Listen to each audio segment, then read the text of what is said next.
할렐루야. 오늘도 선포되는 역대기의 말씀을 통해 우리 3대 가족 모두가 하나님과 하나님의 약속을 의지하고 힘입어서 믿음 안에 담대한 용기를 하늘로부터 우리 하나님으로부터 얻게 되길 주의 이름으로 축원해 드립니다. 여러분, 지난 주일 우리는 제사장 여호야다를 중심으로, 누구를 중심으로 했다고요? 여호야다라고 하는 신실한 제사장을 중심으로 하나님의 언약을 회복하기 위하여 목숨을 걸고 헌신했던 신실한 하나님의 사람들로 인해 바람 앞에 등불처럼 위기에 놓였던 다윗 왕조가 7살짜리 요하스를 새로운 왕으로 세우며 기사회생하게 되었던 말씀을 함께 살펴보았습니다.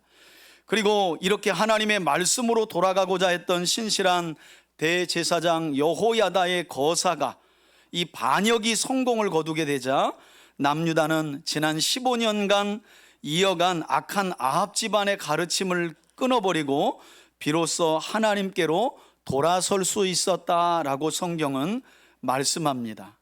자, 이렇게 신실한 제사장 여호야다의 보살핌 아래 7살의 나이에 남유다의 왕위에 오른 요아스 왕은 오늘 본문을 살펴보면 어떻게 유다를 통치하게 되었느냐. 여러분, 1절입니다.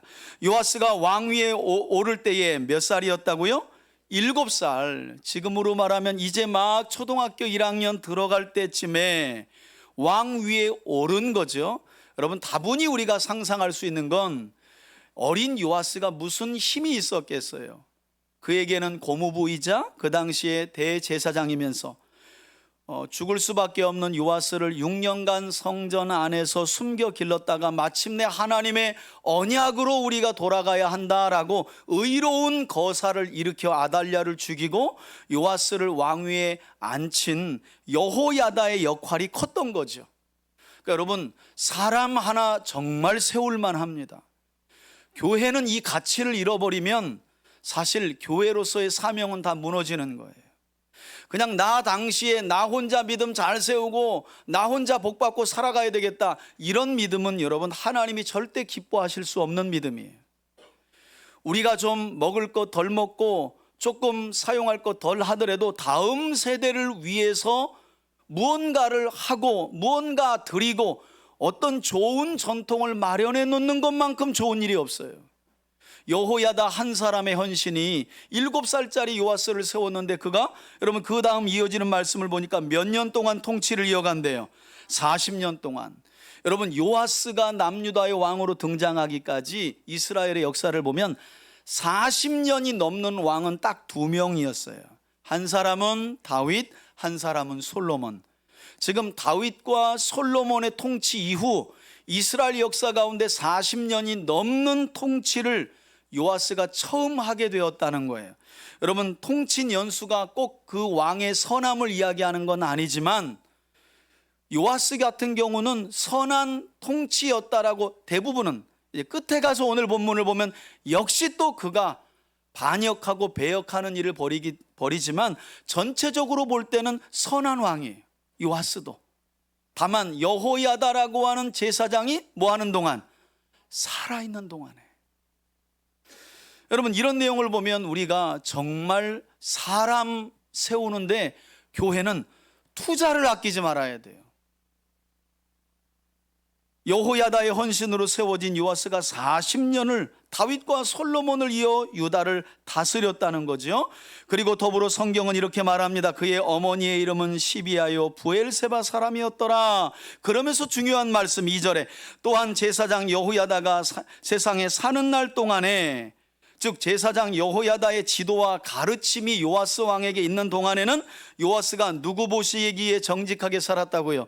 하나님 보시기에.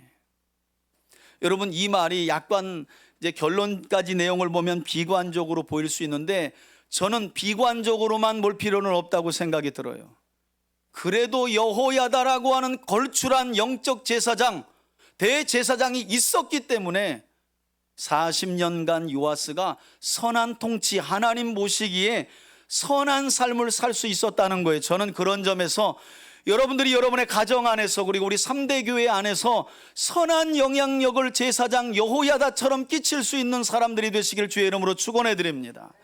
곁길로 나아가다가도 여러분들의 모습을 보면 저 성도님, 저 집사님, 저 안수 집사님, 장로님, 저 권사님 보면 내가 이러면 안 되지. 이게 여호야다의 역할이었어요. 요하스에게 여호야다의 역할이 그와 같았다는 거예요. 그래서 그가 살아있는 동안에는 하나님 보시기에 정직히 행했다 뿐만 아니라 3절을 보면 여호야다가 살아생전에 요하스에게 2 아내를 주어 장가들게 했다는 거예요. 여러분, 여호야다는 요하스 왕 당시 대제사장이었습니다. 그러나 족보로 따지면 요하스 왕의 고모부였어요. 왜냐하면 여호세바라고 하는 요하스의 고모의 남편이 여호야다 제사장이었기 때문에. 그런데 고모부나 제사장 역할만 한 것이 아니죠. 고대니까 왕에게 2 아내를, 여러분들 여자분들이 벌써 보니까 왜 2 아내냐 이게 기분이 나빠가지고, 이게 여러분 2800년 전이니까 이해는 하세요. 여호야다가 왕에게 2 아내를 주어서 결혼을 시켰다는 거, 이 정도 보니까 단순히 그냥 영적인 멘토 역할만 한 게 아니라 무슨 역할도요? 부모 역할을 한 거예요. 여러분, 7살짜리가 뭘 알아요? 다 키워놓고 장가도 여호야다와 여호세바 이름은 없지만 그들이 부모 역할을 해준 거예요. 여러분, 건강한 교회는요, 막 교회에 온 사람에게 기존 성도들이 달라붙는 거예요. 그래서 영적인 보호자와 멘토와 지도자 역할을 해주는 교회가 건강한 교회예요. 건강하지 않은 교회는 몇천 명이 모여도요, 저 사람 누구야? 새로운 사람 왔네 하고 끝나는 거예요. 요하스가 그냥 요하스 같은 삶을 그냥 살았던 게 아니에요. 영적 부모와 멘토의 역할을 했던 여호야다와 같은 사람, 오늘 성경에 이름은 없지만 여호세바와 같은 사람이 있었기 때문에 요하스가 준비된 왕으로 세워질 수 있었던 겁니다. 여러분, 이렇게 신실한 제사장 여호야다의 신앙적 지도와 가르침 안에서 자라게 된 요하스 왕은 동일한 이야기를 기록하고 있는 열왕기의 기록을 보면 그가 즉위 23년째, 그러니까 7살의 왕위에 올라 23년이 지났으니까 몇 살쯤 된 거예요? 30살쯤 되었을 때에 4절 이후에 나와 있는 성전 보수 사업을 시작합니다. 우리 역대기에는 없지만 대략 한 30살쯤 됐을 때에 성인이 되어서 어떤 뜻을 품고 실행에 옮기느냐. 여러분, 4절 보세요. 그 후에 요하스가 자라난 거죠. 자기 할아버지 여호람과 그의 아버지 아하시야, 그리고 아하시야의 죽음 이후에 자기 할머니 아달랴의 통치까지 지난 15년간 방치되다시피 했던 하나님의 성전을 뭐 할 뜻을 세웠다는 거예요? 보수할, 수리할 뜻을. 여러분, 그냥 단순한 인테리어가 아닙니다. 지난 15년간 아달랴가 여호람, 곧 요하스의 할아버지의 아내가 되고, 그리고 여호람과 아달랴에게서 아하시야가 태어나고, 아하시야가 죽고 난 후에 아달랴 여왕이 통치하는 15년 동안 성전은 거의 버림당했어요.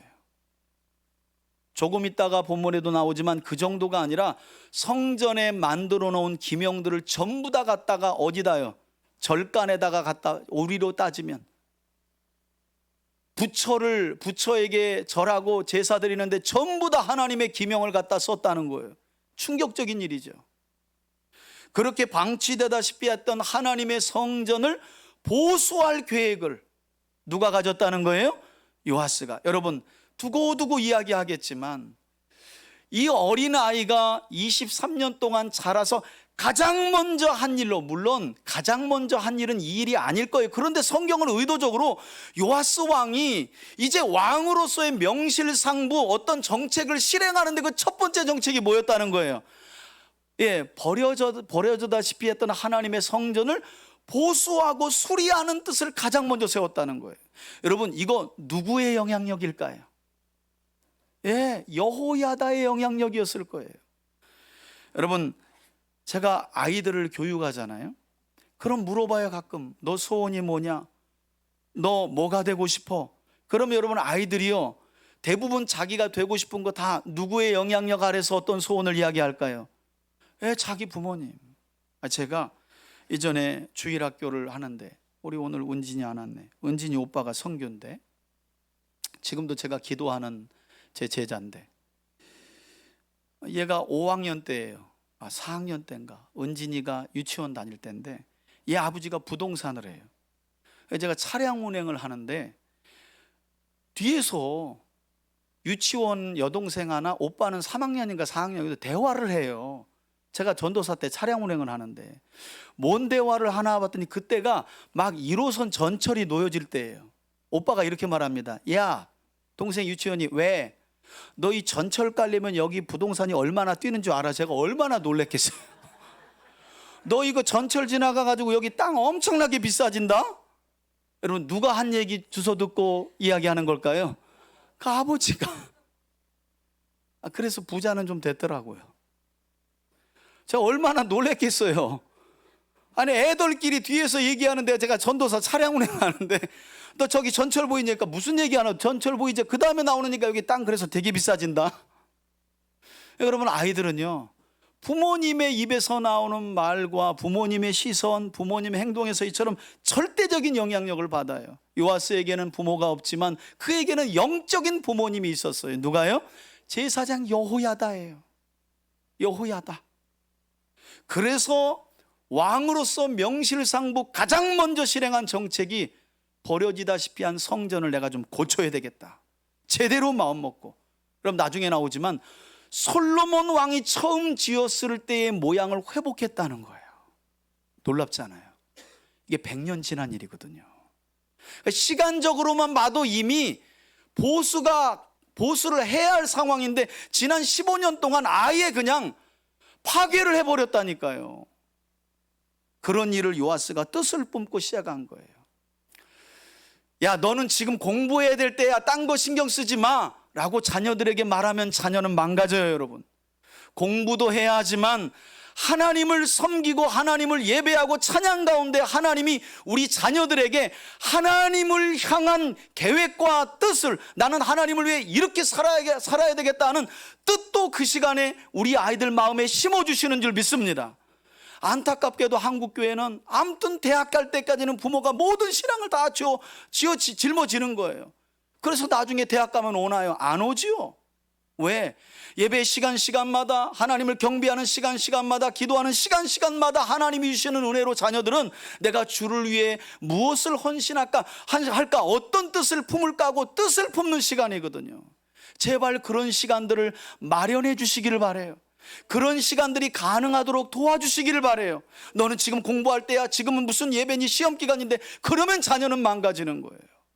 여러분, 포로로 끌려갔던 다니엘이 10대였습니다. 그 아이가 바벨론 현지에 가서 뭐 해요? 다니엘서 1장 8절에 보면 다니엘이 뜻을 세우고 느부갓네살 왕이 내리는 왕이 하사하는 음식도 거절해버려요. 나는 물과 채소만 먹겠다. 열흘 동안 함께 끌려온 이 아이들 중에 얼굴을 비교해봐라. 누가 더 여러분 기름지고 얼굴이 윤택했다고 그래요? 다니엘.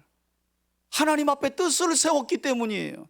저는 여러분과 여러분의 가정의 자녀들이 이처럼 하나님 앞에 선한 뜻을 세울 수 있는 복된 가정과 자녀들이 될 수 있길 주의 이름으로 축원해 드립니다. 요아스는 절대적으로 여호야다의 영향력 아래 이처럼 귀한 뜻을 세운 거예요. 자, 이 뜻이 어떻게 이루어져 가는지 한번 봅시다. 5절입니다. 제사장들과 레위인들을 먼저 모읍니다. 그리고 요아스가 그들에게 명령하죠. 너희는 유다 여러 성읍에 가서 모든 이스라엘 백성들에게 해마다 하나님의 성전을 보수할 그리고 수리할 돈을 거둬들이라. 여러분, 이것은 출애굽기 30장 16절에 기록된 말씀으로 성전세를 처음에는 모금 형식으로 거두라 이렇게 레위인들을 보낸 거예요. 출애굽기에 보면 이스라엘 백성들이 20세 이상의 성인 남자들은 이 은 반세계를 하나님 앞에 내가지고 성전을 유지하고 보수하도록 성전세를 내라는 율법이 있는데 그게 그동안 지켜지지 않았던 거예요. 그래서 요아스가 야, 그냥 돈 걷어 이렇게 왕이라 한 게 아닙니다. 여러분, 역시 하나님의 말씀을 근거로 야, 이스라엘 남자 중에 20세 이상은 성전의 수리와 보수를 위해서 성전세를 내야 되는데 왜 이거 안 거둬들인 거야? 레위인들인 너희가 유다의 모든 마을들마다 가가지고 이 율법을 이야기하면서 모금 형식으로 성전세를 거둬들이라고 명령을 내린 거예요. 그런데 어떤 일이 발생해요? 그 일을 빨리 하라고 재촉도 합니다. 왜? 지금 여러분 아달랴까지가 15년이고요. 요아스가 자라났지만 여전히 그 동안에는 거의 지금 수십 년간 성전은 버려다시피 했으니까 요아스가 그걸 아니까 마음이 급한 거예요. 그런데 성경을 보니까 레위 사람들이 뭐 했대요?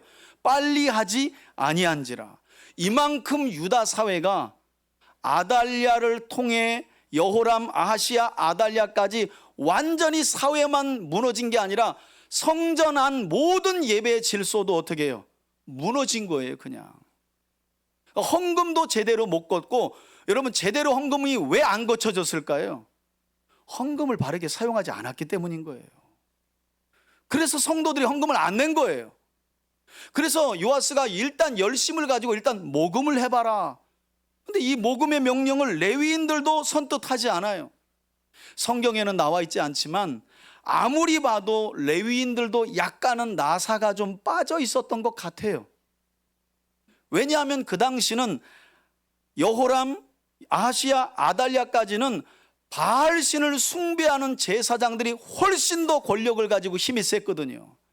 그러니까 여호와의 성전에서 봉사했던 이 제사장들은요, 눈치나 봐가면서 제 짐작컨대, 야, 밥줄이나 끊이지 않고 사례비만 나오면 됐지 뭐 하나님의 말씀대로 우리가 예배하고 성전을 섬길 필요가 뭐가 있냐, 이렇게 했던 것 같아요. 그리고 조금은 왕이 하나님의 성전 안에서 헌금까지 이야기하는 것에 대해서 약간은 거부 반응도 있었던 것으로 보여요. 이거 우리가 할 일인데 왜 지가 명령을 내려, 뭐 이런 식으로. 그래서 빨리 하자는 거예요. 여러분, 레위인들의 이 미온적인 태도로 인해 성전 보수 계획이 지체되자, 이 뜻을 품었던 요아스의 계획이 지체되자, 요아스는 결국 레위인들, 성전 안에서 봉사하는 자들의 총책임자인 자기 고모부, 생명의 은인과도 같았던 요아스에게는 영적인 보호자 역할을 해줬던 누구를 불러요? 여호야다를 부릅니다. 여러분, 불러서 뭐라고 책망하는지 보세요. 6절입니다. 왕이 대제사장 여호야다를 부릅니다. 그리고 말합니다. 내가 어찌하여 레위 사람들을 시켜서 여호와의 종 모세와 이스라엘 회중이 성막을 위하여 정한 세를 유다와 예루살렘에서 거두게 하지 아니하였느냐? 우리말로는 명령이지만 왜 율법에 명시된 성전세를 거두어서 성전을 수리하는 일을 왜 안 한 겁니까? 하고 따져 물은 거예요. 그리고 7절을 보십시오. 율법을 따른 성전세가 왜 거두어지지 않은 이유도 역대기가 설명하는데, 이는 그 악한 여인 아달랴의 아들들이 그동안 하나님의 성전을 뭐 하고요? 파괴한 거예요. 여러분, 방치하는 정도가 아니었어요. 파괴했고 하나님의 성전의 모든 성물들을 가져다가 지 맘대로 누구를 위하여 예배하는 데 썼다는 거예요. 바알 우상들을 섬기는 데 제멋대로 끌어다가 썼다는 거예요. 그러니 하나님의 성전 안에서 봉사했던 레위인들이 얼마나 여러분 깨어 있었겠어요? 아니, 왕과 왕비가 바알신을 섬기는 제사장들에게 훨씬 더 많은 권력과 힘을 주는데 여호와의 전에서 섬기던 레위인들이 무슨 힘이 있었겠어요? 죽이지나 않으면 다행이지 하고 눈치만 보고 있었던 거예요. 그냥 야, 괜히 그 말했다가 우리도 죽을 수 있어. 그냥 하라는 대로 하자. 이 정도로 레위인들마저 자신들의 정체성을 잃어버렸다는 거예요. 어떤 면에서는 마치 사사시대처럼. 이어지는 8절을 보세요. 기다리다 못한 요아스가 결국 성전 보수를 위한 성전 이 자금 조달을 위해 직접 행동에 나섭니다. 8절입니다. 이에 요아스 왕이 말하여 뭘 만들라고요? 한 궤, 이게 이제 헌금함이에요. 헌금함 하나를 만들어서 여호와의 성전 문 밖에, 여기 뜰이거든요. 그때부터 이제 예수님 때까지 성전 밖 문뜰에 헌금함이 만들어지게 된 거예요. 본래는 성전세를 레위인들에게 주고 그걸로 성전을 수리하고 수축하는 건데, 이게 이제 끊어지다 보니까 모금을 하려고 그러는데 헌금들이 안 거쳐요. 움직이질 않아요. 그래서 요아스가 하나님의 말씀대로 우리가 해야 되지 않습니까? 라고 이야기한 뒤에 헌금함을 만들어서 비치해 둔 거예요. 9절입니다. 유다와 예루살렘에 공포하죠. 그리고 만들어 놓고 뭐라고 그래요? 또 말씀을 언급해요. 하나님의 종 모세가 광야에서 이스라엘 백성들에게 성전을 위한 성전세를 드리라고 출애굽기 30장과 출애굽기 34장에 말씀하지 아니하였느냐? 여러분, 요아스는 지금 자기가 어떤 소망과 꿈을 가지고 하는 게 아니에요. 여호야다가 그랬듯이 그도 하나님의 말씀으로 돌아가야 합니다. 여러분, 헌금을 바르게 하는 것도 하나님의 말씀으로 돌아가는 거예요. 믿으십니까? 헌금을 바르게 하는 것도 하나님의 말씀으로 돌아가는 겁니다. 요아스가 이렇게 떳떳이 이야기할 수 있었던 건 말씀이 근거하기 때문이에요. 그래서 그 이야기를 하죠. 그리고 10절 보세요. 모든 방백들과 백성들이 요아스의 이 하나님을 향한 충정과 믿음을 보고 어떤 반응을 보였대요? 전부 한번 따라합시다. 기뻐하여. 여러분들 얼굴은 죽을 상이에요. 뭔가 목사님 다음 주에 작정을 하고 할래나 보다. 안 해요, 여러분. 그런 걸 안 해요. 기뻐하여 마치기까지 돈을 가져다가 교회에 어떻게 해요? 이런 번역을 좀 빨리 바꿔야 돼요. 헌금을 던졌다 그러면 어떻게 해? 헌금을 넣었다 이래야지, 드렸다고 하든지. 교회에다가 넣었다를 이게 넣었다, 드렸다, 바쳤다, 이게 이제 던졌다도 되거든요. 이게 우리 성경에 헌금을 어떻게 헌금을 교회에 던졌다 그러면 어떡하냐고. 이거는 넣었다 그래야지 맞죠. 여러분, 이처럼 기쁜 마음으로 성전 보수를 위한 헌금을 드렸다는 말인데요, 어떤 점에서 이 말씀은 지난 15년간 이스라엘 백성들이 모세의 율법대로 성전세를 왜 드리지 않았느냐, 하나님께 드려봐야 이 아달랴의 아들들 그리고 아합의 교훈을 따르는 이 악한 자들이 하나님의 성전에 이스라엘 백성들이 든 헌물과 헌금을 다 바알을 위하여 제멋대로 사용했기 때문이었던 거예요. 그래서 안 드렸던 거예요. 그런데 이와 같이 요아스가 모세의 율법을 근거로 다시금 여호와의 전을 수리하고 보수하여 하나님을 전심으로 예배합시다 라고 이야기하니까 백성들의 마음이 동요가 되죠. 거기에 함께 하는 거예요.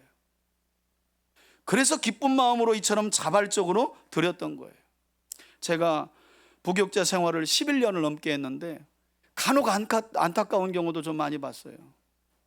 저희 교회는 지난 12년, 13년 동안 한 번도 여러분 부흥사는 온 적이 없잖아요. 우리 교수님들이나 선교사님들은 왔지.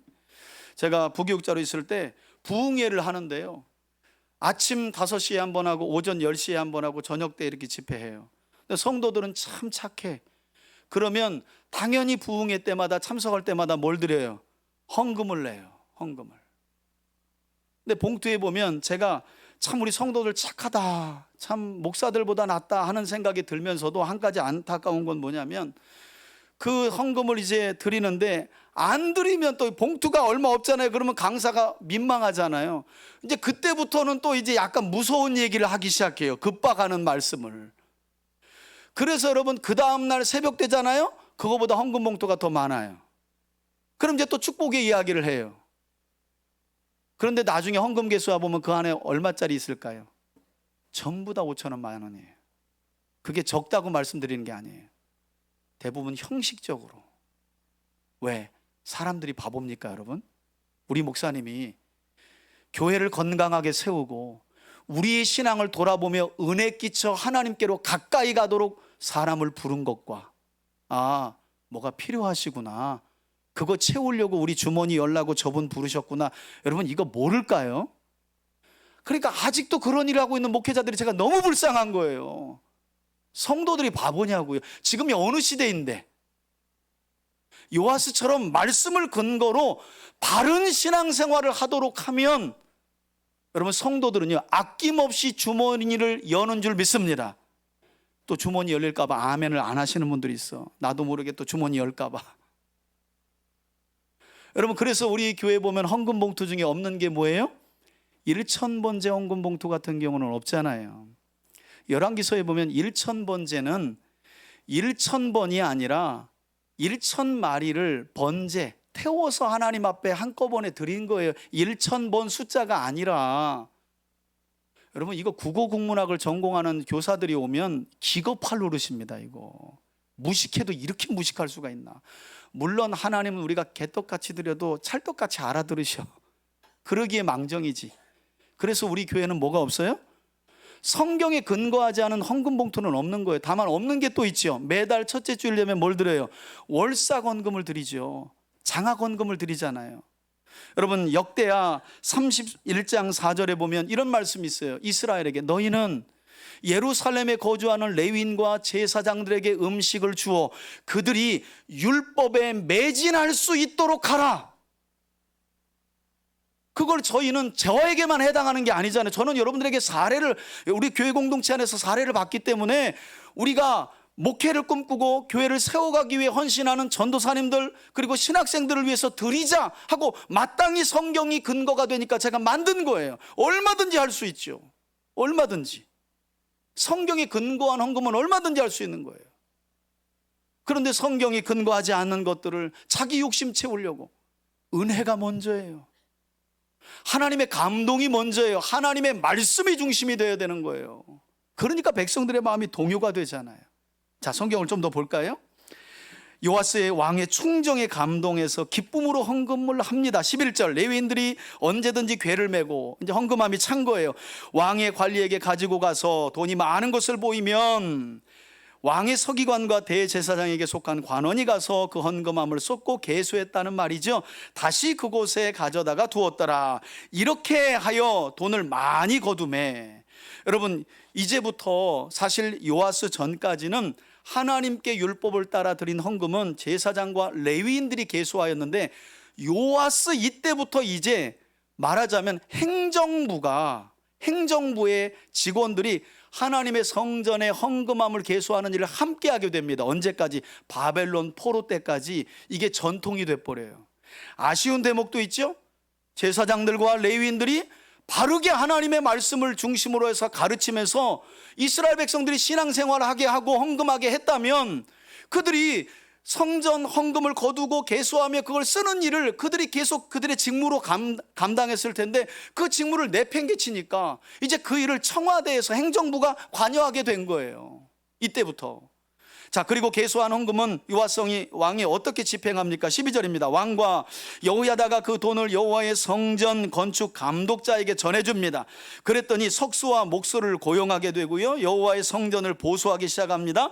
그리고 쇠도 들어가니까 철공과 노쇠공을 고용하여 여호와의 성전을 수리하게 하였더니 13절, 이에 기술자들이 맡아서 수리하는 공사가 어떻게 해요? 점점 진척이 됩니다. 그리하여 하나님의 성전을 무슨 모양대로요? 솔로몬 때 그 성전의 모양대로. 여러분, 이게 놀라운 일입니다. 100년 만에 다시 솔로몬이 처음 예루살렘 성전을 건축할 그때로 회복이 됐다는 거예요. 단순한 인테리어 이야기가 아니에요. 신앙도 회복의 기점을 그렇게 보인 거예요. 얼마나 놀라운 일이에요. 한 사람을 세웠더니 나라가 디비진 거예요. 한 사람을 세웠더니. 14절 보세요. 성전 보수 공사를 마칩니다. 그런데 그 남은 돈을 왕과 여호야다 앞으로 가지고 와요. 누가 가지고 온 거예요? 건축자들이. 여러분, 저는 설교를 준비하면서 이거 오늘날 같으면 이건 진짜 있을 수 없는 일이다. 안타깝게도 건축업을 하시는 장로님들이나 안수 집사님들이 교회 건축도 많이 하는데, 여러분, 불행하게 목사님들 세계에서 어떤 잠언이 있는 줄 아세요? 교회 건축은 죽었다 깨어나도 장로님과 안수 집사님 건축자들에게 맡기면 안 된다. 이게 불문율이에요. 왜 그럴까요? 항상 똑같아. 한 100억 들어갑니다. 그럼 얼마예요? 150억은 기본이에요, 여러분. 150억은 기본입니다. 200억은 어림잡아 200억을 잡아야 되는 거예요. 항상 그렇게 끝나요. 꼭 일반 건축업자들이 건축하면서 남기는 그 모양 그대로, 오죽하면 절대 장로님들이나 안수집사님들 건축하는 분들에게 맡기지 말라는 이야기가 나오겠어요. 이거 너무 불행한 이야기예요. 그런데 오늘 본문을 보니까 왕도 선하죠. 왕의 충정을 읽었던 사람들이 민첩하게 움직이죠. 그러니까 건축업자들도 어떻게 해요? 여기서 돈 떼먹었다는 우리 사업 다 망한다. 그 하나 또 건축 자재도 떼가지 마. 그래가지고 뭐 한 거예요? 남은 거예요. 남은 거. 그걸로 뭘 했는지 보세요. 이어지는 말씀을 보면 그것으로 여호와의 성전에 쓸 성물인 그릇을 만들었으니 곧 섬겨 제사 드리는 그릇이었고 또 숟가락과 금은 그릇들이라. 그리고 역대기는 2절에 나왔던 말씀을 다시 한번 강조하죠. 여호야다가 세상에 사는 모든 날에 여호와의 전에서 항상 어떻게 해요? 번제를 드렸더라, 이렇게 말씀해요. 다시 말해 요아스 왕과 유다 백성들이 하나님의 성전을 보수하기 위해 이처럼 최선을 다하며 그들의 믿음을 다하여 헌신할 수 있었던 배경에는 역시 절대적으로 누구의 영향력? 제사장 여호야다의 영향력이 결정적이었다는 거예요. 저는 그런 점에서 이 자리에 있는 우리 3대 가족들 모두가 요아스 왕의 신앙적인 개혁에 큰 영향력을 미쳤던 신실한 여호야다의 믿음과 같은 믿음을 여러분들 모두가 소유할 수 있기를 바라고요. 그 영향력이 여러분 가정과 우리 교회 공동체를 넘어 세상으로 흘러나아갈 수 있기를 주의 이름으로 축원해 드립니다. 문제는 이어지는 말씀을 보니까 이 여호야다가 세상을 떠나게 되면서 요아스가 변절을 하게 되는 게 문제예요. 여러분 15절 보세요. 여호야다가 나이가 많아 늙고 죽어서. 나이 드신 분들은, 성경을 많이 읽은 분들은 여기 밑줄이 쳐져 있어요. 왜냐하면 여러분 성경 안에서 나이가 많고 늙어 죽었다는 건 성경적으로 복된 죽음을 이야기할 때 관용적인 표현이에요. 여호야다가 어떤 죽음을 맞이했다고요? 복된 죽음을 맞이한 거예요. 나이가 많아 늙고 죽었다. 심지어는 몇 살까지 살았다는 거예요? 130살. 여러분 지금도 130살은 기네스북에 나옵니다. 그런데 이 일이 언제예요? 2800여 년 전이에요. 여러분 여기서 퀴즈. 하나님의 사람 모세는 몇 살까지 살다가 죽었을까요? 한 사람인데 왜 이렇게 나이가 틀려? 몇 살이요? 맞아요, 120살까지. 여러분 근데 모세하고 여호야다가 600년 차이가 나요. 여호야다보다 600년 전에 살았어요 모세가. 그런데 몇 년이요? 120살도 그때 당시에는 어마어마한 연수였어요. 그런데 그보다 600년 뒤에 살았던 여호야다임에도 불구하고 몇 년이요? 130살을 살았던 거예요. 그 당시로 보면 평균 수명의 3-4배를 더 산 거예요. 이건 하나님이 여호야다에게 장수의 복을 주셨다는 강력한 반증이에요. 이거는 성경이 이토록 길게. 그런데 결과적으로 보면 또 한편으로 보면 여호야다가 이처럼 살 수밖에 없었던 이유도 있었던 것 같아요. 하나님의 관점에서. 왜? 이 의로운 사람을 데려가면 누가 마음을 돌이킬 걸 하나님은 아셔요. 요아스가. 그리고 그 뒤에 어떤 일이 일어났는지 보세요. 성경 안에서는 다른 곳에서는 찾아볼 수 없는 전무후무한 일도 일어나요. 여호야다는 레위 지파에 속한 제사장이었는데 어디에 묻혔답니까? 16절입니다. 무리가 다윗성 여러 왕의 묘실 중에 장사였으니 이는 그가 이스라엘 백성과 하나님과 그의 성전에 대해서 뭘 행했다고요? 선을 행했기 때문에 하나님이 죽은 이후에도 그의 시신을 영화롭게 하였다는 거예요. 다윗의 왕실에 들어갔다는 거예요. 레위 지파 제사장은 죽었다 깨어나도 왕의 묘실에 못 들어가요. 왕의 공동묘지에 어떻게 들어가요, 레위인이. 그런데 하나님이 그를 집어넣으신 거예요. 130살 동안 하나님 앞에 이스라엘 백성과 하나님과 하나님의 성전을 위하여 말씀을 따라가며 선한 삶을 살아간 그를 죽음 이후에도 기억하시고 그의 죽음을 하나님이 영화롭게 하신 거예요. 왕의 묘실에 두면서. 그런데 이어지는 17절 보니까 이렇게 여호야다가 죽은 후에 어떤 일이 일어납니까? 유다 방백들이 와서 요아스에게 뭐 했다고요? 여러분 이 절했다라는 표현이 뭐 왕에게 신하들이 와서 절한 게 당연하지라고 할 수 있는데 원어를 보면 요 절하다라고 하는 표현이 항상 이방인들이 이방 신에게 숭배했다 할 때 쓰이는 단어예요. 이게요 그냥 왕 앞에 나와가지고 여호야다가 딱 죽자마자 요아스의 신하들이 왕이요 하고 엎드려 절한 게 아니라 요아스를 하나님처럼 신격화했다는 말이에요. 여러분 이거 참 쉽지 않습니다. 국내에 있는 이단의 교주들이 다 거의 그렇게 나왔어요. 하나님이 주시는 은사들, 병 고치고 뭐 귀신 쫓고 이런 은사들로요, 은사들이 나타나니까 주변 사람들이 이 목사님들을 신격화시킨 거예요. 하나님 모듯 한 거예요. 그러니까 이성을 잃어요. 아마도 요아스가 그래서 이성을 잃었던 것 같아요. 이어지는 말씀 보세요. 그러자 요아스 왕이 그를 부추기는 그들의 말에 넘어갑니다. 도대체 어떻게 꼬드겼길래 18절 보세요. 요아스 왕이 결국 그의 조상들의 하나님 여호와의 성전을 뭐 하고요? 버리고 그래요. 충격적이죠. 여호야다가 살아있을 때는 성전을 수리하고 보수해서 유다 백성들의 신앙을 회복시켰던 요아스가 하나님의 성전을 버려요. 변절한 거예요. 그리고 아세라 목상과 우상을 어떻게 해요? 숭배하기 시작합니다. 이 죄가 커서 하나님이 유다와 예루살렘을 향해 크게 진노하셨다는 거예요. 여러분, 그래서 역대기가 왜 2절과 14절에 두 번이나 여호야다가 살아있는 동안에 라는 말씀을 강조하는지 이제 아시겠어요? 저는 이 자리에 있는 여러분들이 누구 바지끈이나 잡고 신앙생활을 하지 않았으면 좋겠어요. 신앙이 어릴 때에는 신앙을 리드하고 지도하고 이끌어줄 사람이 있는 게 복입니다. 그런데 일생을 신앙생활하는데 누구 바지끈 잡고 신앙생활하는 건 매우 불행해요. 왜냐하면 우리 모든 사람들의 손에 하나님의 말씀이 들려있잖아요. 특별한 목사님이나 특별한 누구 손에만 성경이 들려있는 게 아니잖아요. 우리가 알려면 얼마든지 하나님의 말씀을 알 수 있잖아요. 그런데 그게 게으르다 보니까 하나님의 말씀을 뭘 읽고 뭘 배워 그냥 누가 나를 이끄는 대로 하면 되지, 그러면 우리도 누구처럼 될 수 있는 거예요? 요아스. 때가 되어 내 신앙을 이끌어줄 누군가가 내 곁에서 사라지면 여호와의 전을 버리고 하나님께 예배드리기를 버리고 하나님을 섬기는 걸 버리고 얼마든지 세상으로 갈 수 있는 거예요. 성경은 그 이야기를 우리에게 하고 있다는 거예요.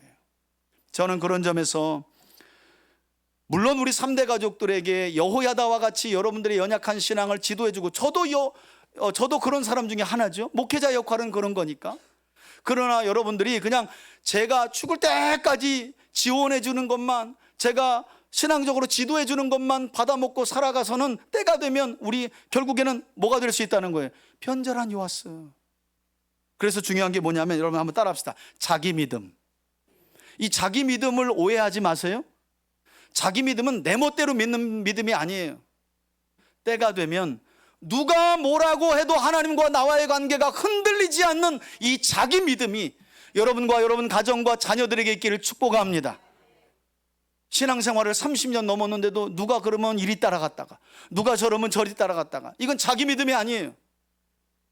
그런 점에서 요아스는 안타깝게도 여호야다 눈치만 봐가며 자기 믿음을 갖지 못했던 것으로 보여요.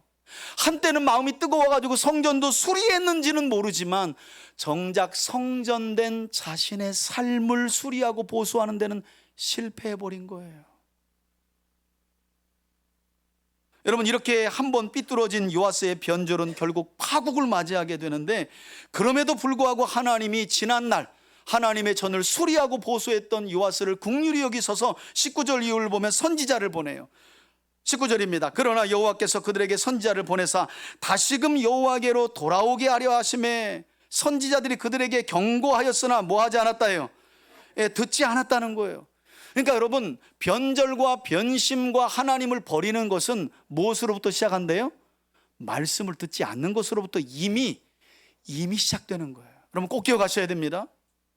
아무리 여러분들이 어떤 열심을 가지고 하나님을 섬겨도 말씀을 듣는 자리, 말씀을 듣는 일에 게을리하면 때가 되매 변심하였더라는 결과적으로 자연적으로 따라붙는 거예요.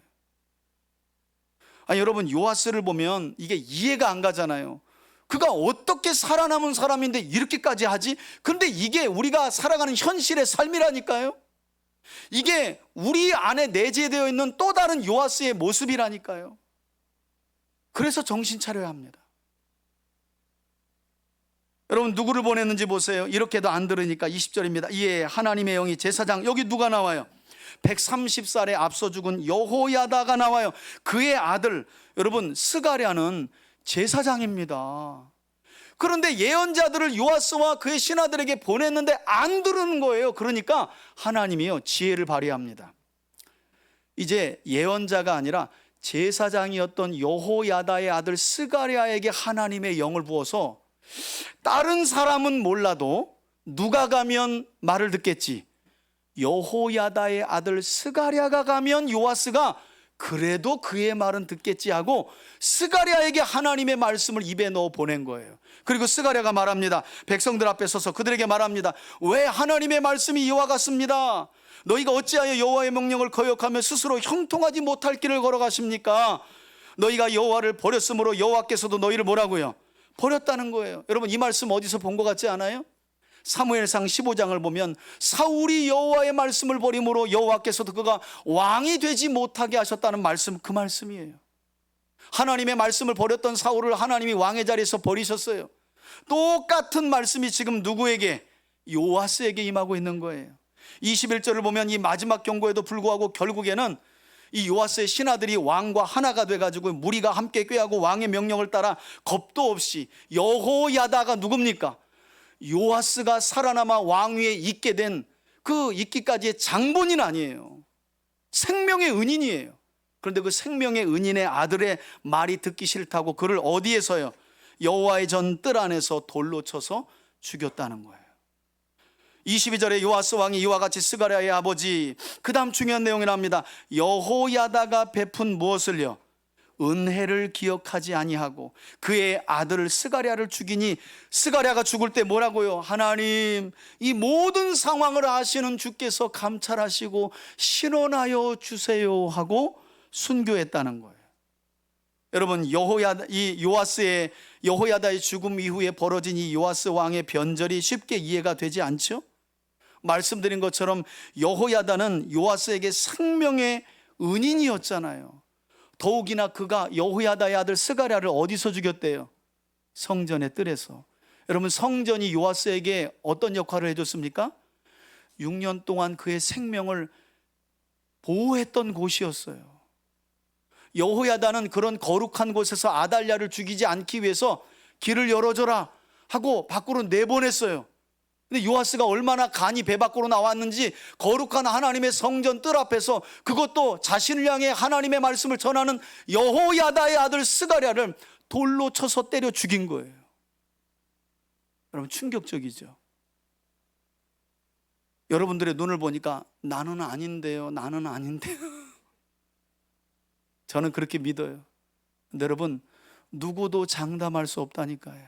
내가 요아스처럼 되지 않으리라, 그게 결단만 가지고 됩니까? 그게 마음의 소원만 가지고 되냐는 거예요. 아니죠. 주의 말씀을 통해 하나님이 누구이신지를 알아가고 마음과 뜻과 힘을 다해 하나님을 경외하는, 한번 따라합시다, 자기 믿음. 내 믿음을, 하나님과의 인격적인 관계를 통해 내 믿음이 확고할 때 그 신하들이 아니라 할아버지가 와서 그의 마음을 미혹할지라도 넘어가지 않는 줄 믿습니다. 하나님을 올곧게 믿는 줄 믿습니다. 안타깝게도 요아스에게 그게 무너진 거예요. 여러분, 그리고 역대기는 요아스 왕에게 관한 마지막 이야기를 하나님께서 순교 현장에서 죽어가며 외친 스가랴의 신원 기도를 응답하신 내용으로 결론 짓죠. 23절 보세요. 1주년 말 곧 해가 바뀔 무렵에 아람 군대가 요아스를 치려고 와서, 여러분, 하나님을 배신하자마자 아람 군대가 군대를 이끌고 왔는데요, 내용을 보면 아람 군대는 소규모였어요. 유다 군대는 큰 군대였어요. 그런데 하나님이 아람 군대에게 유다의 큰 군대를 넘기셔서 전쟁에서 졌다는 거예요. 중요한 건 여러분, 23절에 보면 이 아람 군대가 큰 유다 군대를 쳐들어와서 누구를 중심으로 죽였는지 보세요. 여기 끝말에 보면 23절, 모든 누구를 죽여요? 방백들. 여러분, 이 방백들이 어떤 사람이었어요? 요아스의 변절을 부추겼던 이들이었어요. 그래서 하나님이 외세의 공격 중에 이들을 집중적으로 하나님이 처벌하신 거예요. 그리고 24절에 그 내용이 나오죠. 원래는 유다 군대가 컸는데 하나님이 유다 군대를 아람 군대에 넘기니까 전쟁에서 졌는데, 24절에 보니까 이게 하나님의 징벌이었다 그래요. 징벌이었다. 그리고 25절에 이렇게 요아스가 아람과의 전쟁에서 부상을 입죠. 그리고 적군이 버리고 갑니다. 그리고 왕궁으로 돌아와서 치료를 받는데 그의 신하들이 어떻게 해요? 치료받고 있던 요아스 왕을 어떻게 해요? 침상에서 병상에 있는데 그냥 죽여버려요. 반역한 거예요. 그런데 왜 죽였대요? 스가랴를 쳐 죽인 일, 그걸 신하들이 기억하고, 아, 그건 아니지. 어떻게 요아스가 여호야다의 아들을 죽일 수가 있는가? 신하들이, 야, 그건 아니지 하고 침상에서 부상당해 치료받는 요아스를, 제가 볼 때 이불을 덮은 거죠. 덮어서 죽여버린 거예요. 이 일에 26절에 보면 반역한 자들은 암몬 여인, 그러니까 이방인에게서 태어난 자식들이, 신하들이 앞장섰다는 것이고요. 27절 보면 요아스의 아들들의 사적과 요아스가 중대한 경책을 받은 것과 하나님의 전을 보수한 사적은 다 어디에? 열왕기 주석은 열왕기서가 아니에요. 이건 분실한 또 다른 이스라엘의 역사책입니다. 열왕기서가 아닙니다. 열왕기 주석이라는 건 분실된 이스라엘의 또 다른 역사책인데 거기에 기록되었고, 이제 요아스를 이어 누가 왕위에 올라갔다는 거예요? 아마샤가. 여러분, 이렇게 오늘 본문의 이야기가 끝나요. 여러분, 오늘 본문은 우리가 살펴봤던 것처럼 요아스 왕이 여호야다 제사장의 지도와 가르침이 있는 동안에는 이처럼 하나님이 기뻐하실 만한 뜻을 품고 살았다는 거예요. 다시 한번 말씀드리지만, 먼저 신앙생활을 하신 분들이 잘 신앙생활을 하면 이제 신앙생활을 들어온 분들이 좋은 뜻을 품어요. 우리 부모님들이 열심히 하나님의 말씀을 따라 선을 행하며 살아가면 우리 자녀들이 여호와를 향하여 선한 뜻을 품어요. 저는 우리 3대 가족들의 가정과 우리 교회 공동체가 그런 믿음의 삶을 살아가기를 다시 한번 축원해 드립니다. 안타까운 사실은 결론적으로 요아스 왕의 개혁이 실패로 돌아갔던 이유가 뭐예요? 첫 번째는 그가 은혜를 망각했기 때문이에요. 받은 은혜를. 여러분, 믿음을 따라 살아가는 거 어려워하지 마세요. 받은 은혜를 갚는 게 믿음을 따라 사는 겁니다. 사람이든 하나님이든 받은 은혜에 감사하고 은혜를 갚는 게 믿음 있는 거예요. 그걸 잃어버렸다는 거예요. 그리고 정작 요아스 왕은 보여지는 하나님의 성전을 수리하는 데에는 열심을 냈는지는 모르겠지만, 보이지 않는 자신의 삶이라는 성전, 그걸 주의 말씀을 따라 하나님의 인도하심을 따라 수리하고 보수하는 일에는 그가 신경을 쓰지 못한 거예요. 하나님과의 인격적인 관계, 그걸 신경 쓰지 못하다가 결국 성전은 보수되었는데 뭐가 무너지고 말았다고요? 요아스의 믿음은 폭삭하고 무너지고 만 거예요. 여러분, 이런 이야기가 역대기 안에 얼마나 많았어요. 그래서 그의 삶은 여호야다처럼 그 끝이 아름답지 못했어요. 신하들에게 침상에서 반역으로 죽은 거예요. 바라기는 시작되는 새로운 한 주간도 하나님께서 여러분들에게 여러분들이 이 자리에 있기까지 함께하게 하신 분들의 베푼 은혜를 꼭 기억할 수 있기를 바라고요. 그러나 거기에만 머무는 우리 3대 가족들이 아니라 하나님과의 인격적인 관계를 맺지 못해 결국 변절한 요아스의 삶을 반면교사 삼아서 이제는 예수 그리스도를 모신 참된 성전된 여러분 자신의 믿음을 주의 말씀과 기도를 통해 끊임없이 영적으로 보수하는 삶을 통해 하나님이 주시는 은혜와 복을 풍성하게 누리며 살아가는 저와 여러분 되시길 주의 이름으로 축원해 드립니다. 이제는 우리 주 예수 그리스도의 은혜와 하나님 아버지의 사랑과 성령의 교통하심이 보여지는 주님의 몸된 교회뿐만 아니라 보이지 않는 나라는 성전과 우리 가정이라는 성전, 내 자녀라는 성전, 이 성전이 주의 말씀으로 돌아가도록 보수하고 수리하는 선한 뜻을 품는, 그리고 그것을 실천으로 옮겨가기를 결단하며 나아가는 우리 교우들 머리 위에 이제로부터 영원토록 함께 계실지어다. 아멘.